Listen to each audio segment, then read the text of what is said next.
On April 15th, 2025, Baker Hostetler's Digital Assets and Data Management Practice Group released its 11th annual Data Security and Incident Response, or DSIR, report. This one-of-a-kind law firm report provides organizations around the globe with metrics to make data-driven decisions before, during, and after security incidents. I'm Amy Kottman, and you're listening to Baker Hosts. We're back with a deeper dive series covering key topics in this year's DSIR. On today's episode, we take a deeper dive into the data and trends of our 2025 report. Our guests are eelam and kgordy. Elise is a partner in the Digital Risk Advisory and Cybersecurity team, and Kimmy is a partner on the Healthcare Privacy and Compliance team.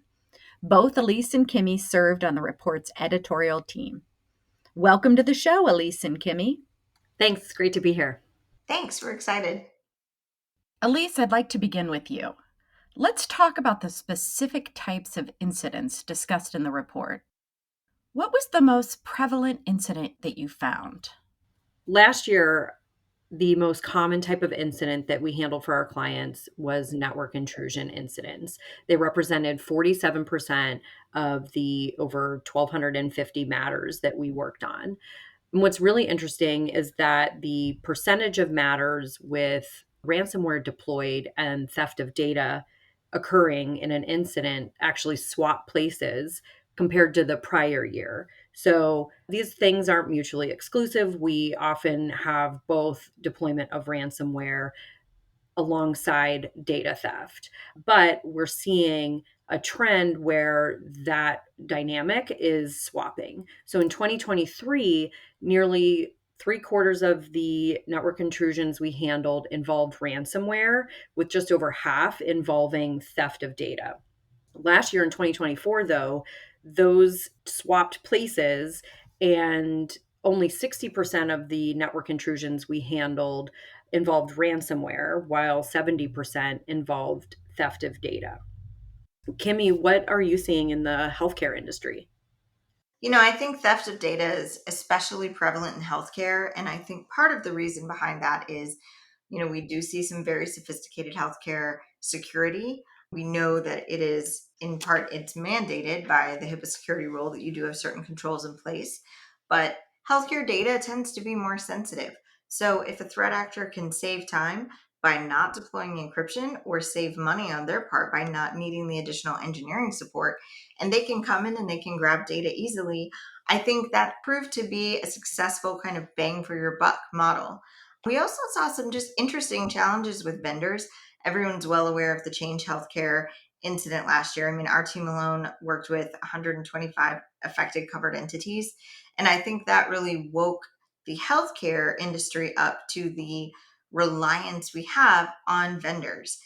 An incident I'm handling right now involved access to a covered entity through a vulnerability at their vendor that was patched improperly. And so, again, as healthcare becomes more interconnected, we are seeing less on-prem equipment.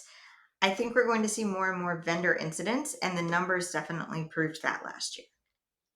Elise, what does this incident trend tell you about threat actor behavior? So, like Kimmy mentioned, we're seeing more matters where threat actors are not even bothering with the encryption piece.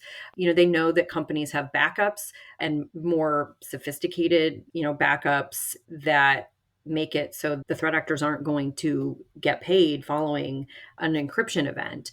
Several years ago, we saw threat actors evolve from only encrypting data and never stealing data from the victim organizations to doing both to increase their chances of getting a ransom payment, to now just doing the data exfiltration. Some of this is because of the controls that our clients have in place that may prevent encryption from occurring, but they don't have a way to stop data from leaving in some of the ways that the threat actors are going about doing that.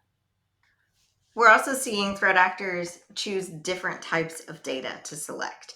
So in the healthcare space, we've recently observed databases being exfiltrated, which is really unusual, or just access to databases. I would say up until the last year, it would be very uncommon for you to get a proof of exfiltration from a threat actor that was a database file. And we're seeing that now, and that can lead to some very high demands. We're seeing demands go as high as $80 million this year for database files. And it was a non encryption event. The good thing about a non encryption event is there's no disruption to patient care. Everybody is able to keep running as usual, but the end costs of a database file can be much higher because of the number of affected individuals. And I think on the business disruption aspect of encryption, that's becoming less of an issue for clients because they have backups. Even if they're encrypted, it may take them a few days, maybe even weeks to get back up and running with their backups, but it would take the same amount of time if they purchased a decryptor from the threat actor. So, really, there's less leverage that the threat actor has by encrypting. So, it's just less effort on the part of the threat actor to just take the data instead of also going through the process of trying to encrypt. I kind of think of it like a car break in. Why are you going to pry the trunk open when you can just reach in the front seat and grab the iPhone? Kimmy, would you explain social engineering to our listeners? Absolutely. Social engineering is not new. In fact, it's been, a scourge on cybersecurity for many, many years. It started with the Nigerian prince email scams, but it has evolved to something much more serious. And I think the reason it's so effective is that it preys on our own innate human nature to do things well at our jobs. We want to be efficient. We want to do things successfully. We want to be responsive, and we want to go home at the end of the day. And so if you're trying to engage with an employee and socially engineer them to get access to their account, you're going to try and encourage them to respond quickly. You're going to want to make it seem like an opportunity for them to be helpful. And then you don't actually want to cause too many delays, because that also becomes suspicious. So it's really a matter of digging into who we are as people. And we have better tools now to do that, in part because we are all over the internet now. And so if you think about LinkedIn, that's going to immediately tell a threat actor who your contacts are and probably who your vendors are as well. Because in today's interconnected networking space, we see so many posts like, congratulations on the new job, or it was great connecting with you at XYZ conference. And if you see what that person's job is and you see what this other person's job is, you can figure out if there's perhaps a vendor relationship there.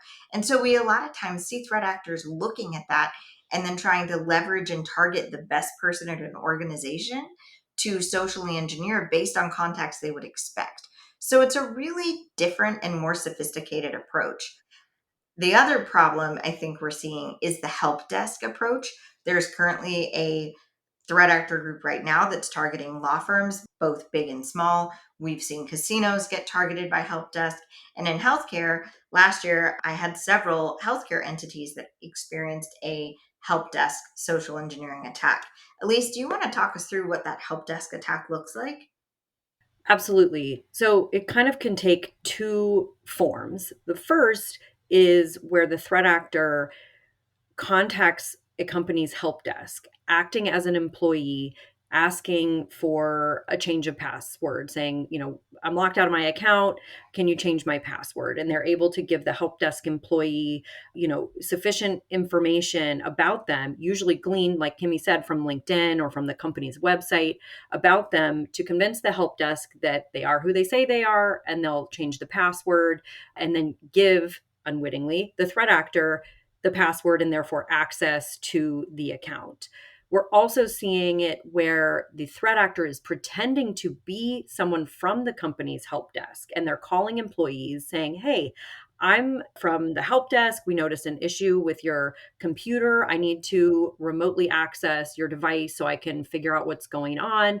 And the employee, again, wanting to be helpful, wanting to, respond efficiently, will agree to let this help desk person, who it turns out is a threat actor, onto their device. And the threat actor will sometimes steal passwords stored in, your browser to then access other accounts, or they will directly upload files that are saved locally onto the computer to some type of file share that the threat actor has open in a browser. And it can allow a threat actor to steal thousands of files within just a few short minutes.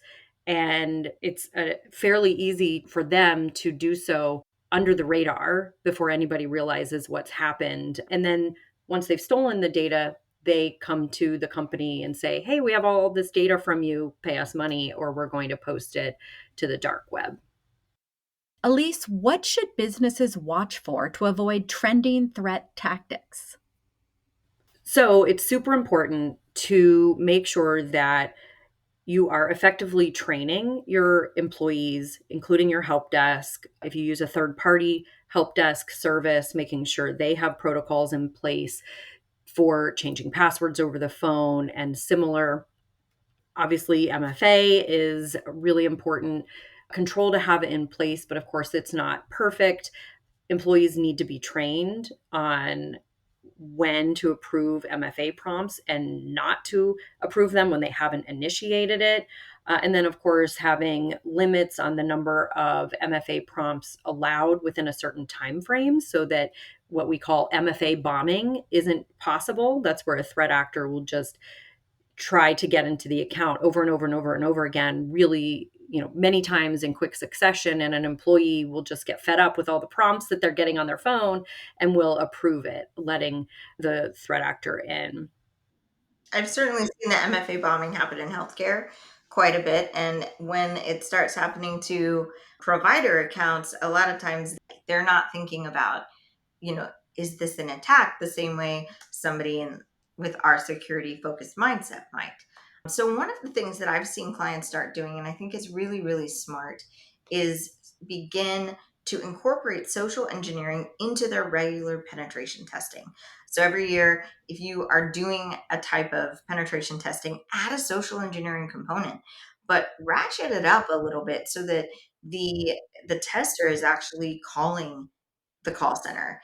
If you are a hospitality, have them start calling the front desk. If you're a law firm, have them call employees, have them call some of the partners or associates. And I think for tribal clients, I work with many tribal casinos and tribal governments. Actually, incorporating someone pretending to be members of the tribal council can be a very, very effective way to test people's responsiveness because you want them to really feel the pressure, and then you get an idea of where you stand as an organization, and you can do more targeted training with real life examples of why it matters. So, based on what we've discussed today, do you have any initial thoughts about what we could potentially see in 2025? Let's start with you, Elise. I think we're going to see more matters where the initial entry point is through social engineering, like we've talked about, and more instances where the threat actor is taking files from an employee's like SharePoint or OneDrive account where they're just logging into an account that the employee has access to with lots of files that can be taken very quickly and very easily, instead of the sort of standard that we've seen in the past where threat actors are gaining access to servers and taking files from those servers. I think we're going to see more instances where they're just logging into SharePoint and OneDrive.